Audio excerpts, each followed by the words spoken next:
Now, in Nigeria, we have over 10,000 cases of women that are diagnosed with cervical cancer, and over 8,000, lose their lives due to this. And this brings me to what our focus and our topic would be for today, which is cervical cancer.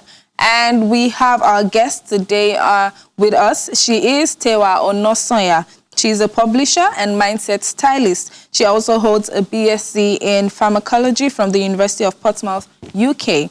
She is the founder and CEO of Exquisite Magazine Services Limited, a fashion, beauty, and lifestyle magazine for women. She's the founder of Exquisite Magazine Cancer Care Foundation, which holds the annual cervical cancer walk known as the EMAC Walk. Good morning, and you are welcome to the show this morning. Good morning. Thanks for having me. Good to have you on the show. Okay, so now we are talking about cervical cancer. Yes, we are. And first off, I would like you to break it down as to what cervical cancer is. Okay, so cervical cancer is the cancer of the cervix. Okay. And essentially, the cervix is like the neck of the womb. So let me use an example of a head and then the neck. So if the head is the womb, the cervix will be the neck of the womb. So it's the opening leading to the womb. Yeah. Like you rightly said, 10,000 women die every year of cervical cancer in Nigeria. And to break it down even further, that's 1 woman every hour dying of cervical cancer in Nigeria. And cervical cancer is one of the few cancers, if not the only cancer, that presents a pre-cancer stage before it becomes proper cancer. And I think it's unacceptable that we have that many women dying from a preventable form of cancer. Okay, so then let's talk about the survival rate of cervical cancer. What is the survival rate amongst women in Nigeria?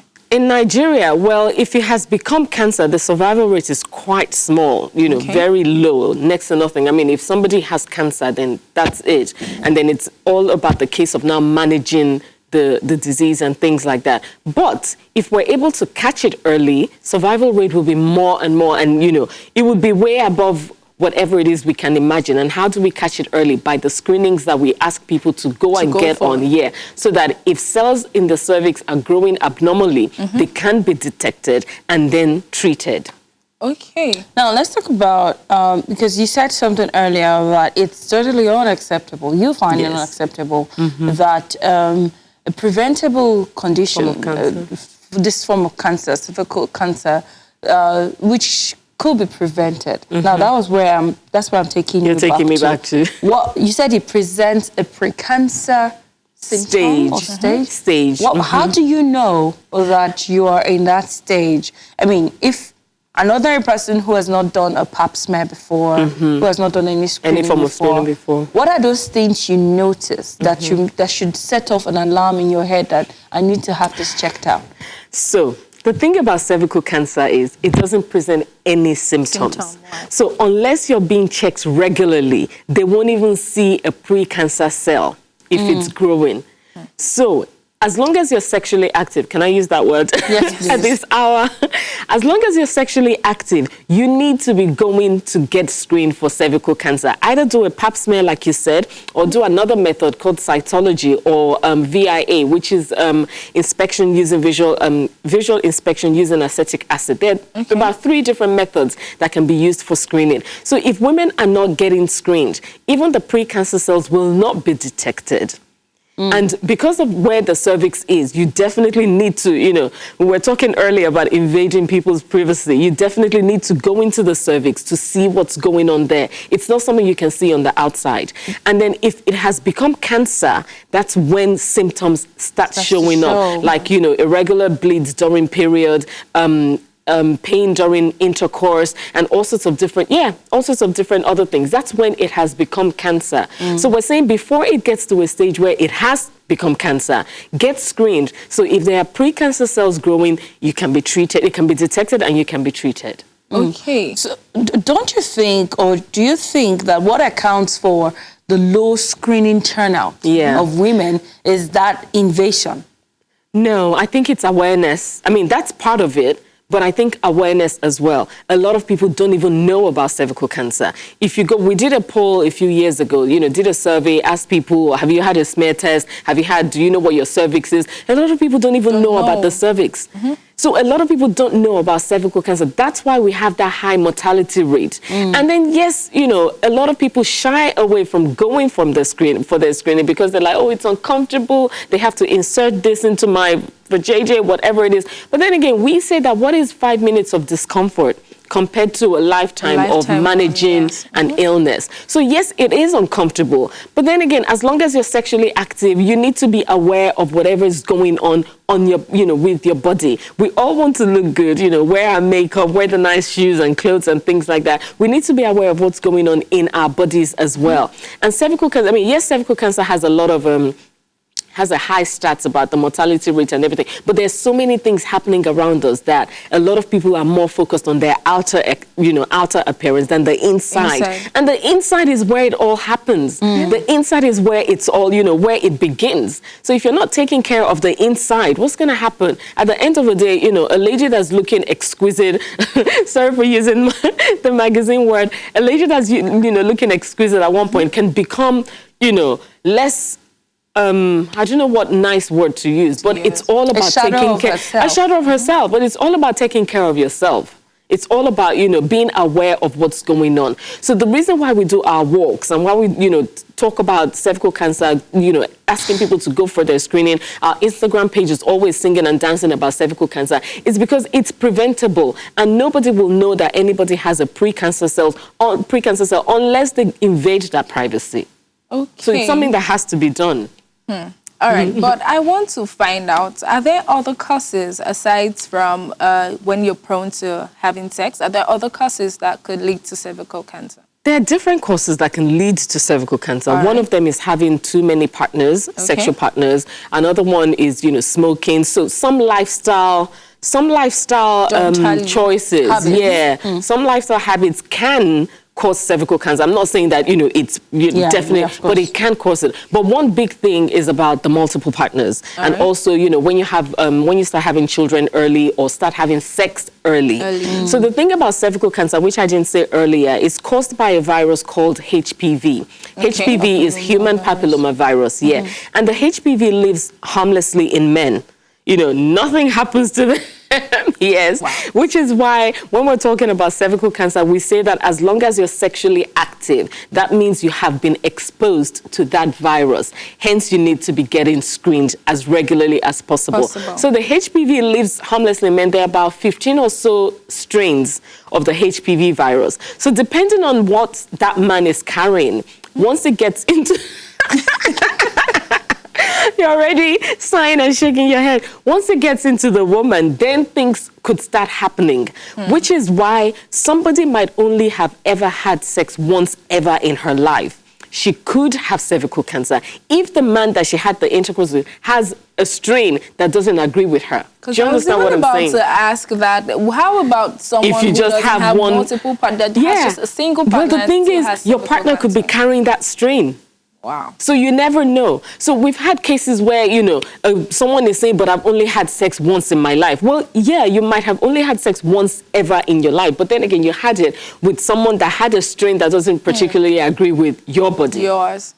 And then what we also say about you know, partners is, yes, you might be faithful to your boyfriend or your partner or, you know, or whoever it is. Who's to say, exactly. And then who's to say that the girl that your partner is unfaithful with is faithful to, do you understand what I'm saying? So it's a cycle, It's just that once you're sexually active, once you've been exposed to that part of life, you need to be getting screened. You need to get screened. And depending on the method you use, it's either every year or every 3 years or every 5 years, depending on the method. What method goes for every year? Every year is the VIA. The VIA was introduced by the WHO organization, the WHO, because it's cheap and it's easy. So, you know, I said visual. So they still invade you because you're looking at me like maybe it's another. No, they still have to go into the vagina to see the cervix. And then they put the acetic acid in there to check if the cells will test positive for precancer cells. Okay. So depending on the color, so if it's nice and, everything is looking nice and pink and, perfect in the cervix, then you're good. If it's looking a bit red and there are different discharges around it, they would refer you to go for another screening, so to check what exactly is happening with the cells in the cervix. That one is every year. Yeah, it has to be done every year because they're not taking swabs or anything, but they're just checking for abnormal cells. So if you're either positive for abnormal cells or negative for abnormal cells. Pap smear, on the other hand, they have to scrape the cells in the cervix, now take it to the lab to now investigate and see if the cell, if there are any abnormal cells growing, and if they are, is it cancerous or not? And then the cytology one is invasive as well, taking the cells as well. So those ones could be every 3 or 5 years. So we say to women, when you speak to your healthcare provider, ask them what method they're using, and they would also tell you that, okay, this is what we're using, you should come back next year or come back in 3 years. But it's very, very important that as long as you're sexually active, get yourself checked. I said something earlier that I am never ever comfortable when women have to bear so much and it's never ending. Imagine catching HPV, a strain of HPV that doesn't agree with your body, and then you end up with cervical cancer. And then you're wondering, where did I go wrong? Now, the question is, how accessible? Because we also have to think accessibility. If we're talking about, what's it called now, knowing about cervical cancer, awareness, and we get people to get away from it's an intrusion, and then let's just do it. How accessible is the pap smear, the VIA, where to get it done and things like that? I mean, we're still in a stage where there aren't that many hospitals that do it, but a lot of the general hospitals still do. It's one of the tests that they would list for you if you want to get your medicals done and things like that. The thing is, you're talking about invasion. I feel a lot has to do with awareness as well, because if you don't know about it, you won't even ask your healthcare provider about it in the first place. So there are not that many people that know about it, hence we're raising awareness, and there are not that many places that you can go to get screened as well. So we say that, so we raise awareness, we distribute. I brought these flyers to show you guys and to give to you guys. So what we do with our walks and when we do our sensitization, when we go out, is we give people flyers and give them more information about it. So at least if you're armed with a flyer, you can go to your healthcare provider and say that, this is something that I read about. Can you tell me a bit more about it? Even though the flyer is quite informative. So you get more information about it, but it's all about asking questions. I mean, we offer free screening. We do fundraising because it's an NGO. We do fundraising. We raise funds. We do the walk. We do free screening. We call our free screening Smarathon. Oh, okay. So it's a full day of screening. So like the marathon where you're running, it's a Smarathon, a full day of screening. So it's all about asking where the centers are. And a lot of the information about cervical cancer can be found on our Instagram page because we're very, very big on that. So a lot of people ask us about the discomfort they feel, how long it's going to take, and all sorts of, different questions. Because sometimes you might not want to ask your GP or your doctor that question. Because you might just feel like, sometimes a lot of stuff we just, we want to shy, we want to shy away from that. So I suppose the internet is a platform. All right, we have someone from Lagos. Oh, okay. Hello. Hello, good morning. Good morning.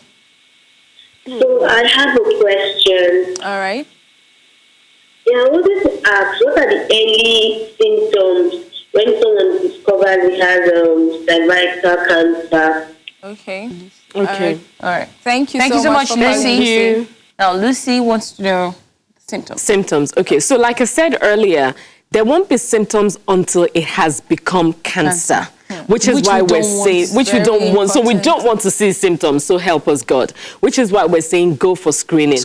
But when you start seeing, blood in between your periods, when you start seeing blood even after sexual intercourse, or when it's painful during sexual intercourse, then it's something that you need to have checked out. Fair enough, it might not be cervical cancer because, a lot of sexual diseases have symptoms like that. But then again, when it comes to things like that, you have to go and have yourself checked. You have to. Discomfort during sexual intercourse, one of the big things, also bleeding in between your periods, one of the big things about that as well. discharge as well. You know, usually women have discharge anyway, but when the discharge start becoming a bit discolorized, is that the right word? I can't speak. You know, when the color is out of tune, yellowish, reddish, you know, a bit too pinkish, then you have to have your self-check because it could be cervical cancer. I can see in this flyer that it says the awareness is very low, as less than 5% of Nigerian women are aware. Now, 5% inside the 25% of prevalence. So the question is, reaching people the larger in the rural, population. So what we do, which is why we do the walk, is raise awareness to those areas as well. And most of our free screenings are in those areas. So we're not focusing on people that can ordinarily afford to get screened, you know, or know about it and don't want to get screened anyway. Even though people take advantage of us, you know, our free screenings, because that's probably the only time they would hear of the free screening. So we go to rural places, we go to, you know, deep into the villages to talk to them about cervical cancer. So the flyers you have Pidgin, Igbo, as well as Yoruba versions of, so that, you know, if we're not giving you a flyer, we're talking about it, and we're talking in the language you understand as well. So we take doctors that can speak Pidgin. I mean, my Pidgin is not fantastic, but I try. So we get people. Is back from. Hello, Abibat. Abibat. Okay. All right, please try and call us again, Abibat. We lost that call. So, so we go into the different places to talk to them about it as well. And the funniest thing is, even though you're talking about the elite or the people that are on Instagram, a lot of people don't know about cervical cancer. And if they know, they're not taking action. But that's why we still have that, you know, that's why we have the figures. And we try to do something exciting and fun I think around. Abibat is back online from Kwara. Hi, Abibat. The question I want to ask is, now what would you determine the man that has the HPV that is not, you know, in line with yours, that doesn't fit your body or something or whatever it is, because I'm scared right now. So that is, we can also get cervical cancer from your husband. Even if we are saying we don't want to engage in marital sex, we don't want to have multiple sexual partners. So how do you know in line with HPV is in line with your body as it were? Okay, so there are tests that you can take for HPVs to determine HPV. So the man and the woman could take that test, and then, you know, but the test doesn't prevent cervical cancer, but it will just tell you if you have a lot of HPV in your system or not. So it will also tell you, would it also tell you, the strain? So because of the strain of HPV that Mr. A has, no, it can't. It can't. No, it can't. And you can't, I mean, that's like saying that, that's like now taking it to something like, you know, sickle cell, saying that AS or, you know, SS can't, no, it can't do that. No, but it will tell you if you have HPV in your body or not. So there are tests for that. It's just that once you're sexually active, go and get screened. So and just take care of yourself. When it is detected, it's curable, yes? When pre-cancer cells are detected, yes, it can be treated. And once it's treated, yes. Treated using a method called cryotherapy. And what happens is they freeze the cells and then scrape them out. But the lady still needs to go and get screened as often as possible, just in case the cells come back again. And then there are also ways to prevent cervical cancer.